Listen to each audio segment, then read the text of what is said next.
নতুন শ্বশুরবাড়ি কেমন লাগলো বাবা? অনেক ভালো মা। সত্যি বলতে শাশুড়ি তোমার চেয়েও আমাকে অনেক বেশি যত্ন নিল।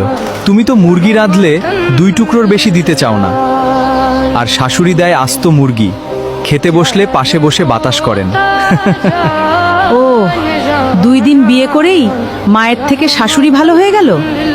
ঠিক আছে, তাহলে এক কাজ কর বাবা, তুই আজ আবার শ্বশুরবাড়ি চলে যা। ঠিক 1 মাস পর পর বাড়ি ফিরবি, এর একদিন আগেও না। তাহলে তো খুব ভালো হয় মা। ঠিক আছে, তাহলে যাচ্ছি, আর 1 মাস পর আসছি। মা, আপনার আদর যত্ন খুব মিস করছিলাম, তাই আবার চলে এলাম। ওহ আচ্ছা। আরে মা, এত দূর থেকে আসলাম, তা ঘরে যেতে বলবেন না? হ্যাঁ হ্যাঁ, যাও যাও, ঘরে যাও। 3 দিন ধরে কলিজা ভরে খাওয়ালাম, আবার চলে আসলো। কেমন বেয়াক্কেল জামাই, সকালে গেল বিকেলেই আবার হাজির। এত খরচ আর করতে পারবো না। চুপ করো, 2-4 দিন যাক, এমনিতেই পালাবে। নিজের মায়ের কাছে আমি সারা জীবন থাকলেও সে কখনো আমাকে বোঝা মনে করবে না, আর এরা 3 দিনেই বিরক্ত হয়ে গেছে।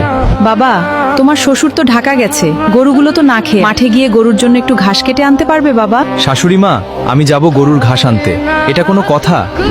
7 দিন ধরে তো এসে বসেই আছো, একটু ঘাস কেটে আনলে তোমার সাথে গরুগুলোও তো একটু খেতে পারবে। কিরে, 7 দিন যেতে পারলি না, চলে এলি যে? মা, আমাকে মাফ করে দাও। পৃথিবীতে মায়ের মতো আপন আর কেউ হতে পারে না।